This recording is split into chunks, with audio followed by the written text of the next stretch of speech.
కానీ జగన్మోహన్ రెడ్డి గారు మీకు నిజంగానే చెల్లెల మీద ప్రేమ ఉండుంటే మీకు బాలకృష్ణ గారో లేక బాలకృష్ణ బిల్డింగ్ ఐపీ అడ్రస్ నుంచో మీ చెల్లెల మీద తప్పుడు ప్రచారం జరిగింది అని మీరు నమ్మింటే, మీకు తెలుసుంటే, మరి మీరు 5 సంవత్సరాలు ముఖ్యమంత్రిగా ఉన్నారు కదా. ఆ ఇష్యూ జరిగిన తర్వాత 5 సంవత్సరాలు మీరు ముఖ్యమంత్రిగా ఉండి ఏం గాడిదలు కాశారండి? ఎందుకు ఎంక్వైరీ వేయలేదు బాలకృష్ణ మీద?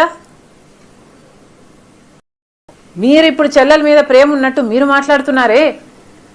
మీకు నిజంగానే చెల్లెల మీద ప్రేమ ఉంటే ఏ ఇష్యూ అయితే బాలకృష్ణ బిల్డింగ్ నుంచి అప్పుడు జరిగిందో ప్రభాస్కు నాకు సంబంధం ఉంది అని, అదే ఇష్యూని గత 5 సంవత్సరాలలో మీ సైతాన్ సైన్యం మీ సోషల్ మీడియాలో మీరు వాడుకోలేదా? నేను ఏ రోజైతే కేసు పెట్టానో,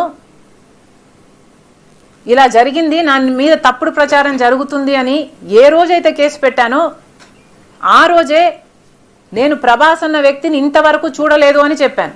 ఈ రోజుటికి కూడా నాకు ప్రభాస్ అంటే ఎవడో తెలియదు. ఈ రోజుటికి కూడా చెప్తున్నా, ఆ రోజు ప్రమాణం చేశాను నా బిడ్డల మీద నాకు సంబంధం లేదు ఆయనతో అని. ఈ రోజు మళ్ళీ చేయడానికి కూడా చెప్తున్నా నాకు సంబంధం లేదు ఆయనతో. నా బిడ్డల మీద ప్రమాణం చేసి చెప్తున్నా. జగన్మోహన్ రెడ్డి గారికి ఇవన్నీ తెలిసి కూడా నాకు క్యారెక్టర్ లేనట్టు, నాకు ఆయనతో సంబంధం ఉన్నట్టు గత 5 సంవత్సరాలలో మీ సైతాన్ సైన్యం చేత ప్రాపగండా చేయించలేదా? మీకా చెల్లెల మీద ప్రేమ ఉన్నది, సిగ్గుండాలి కదా.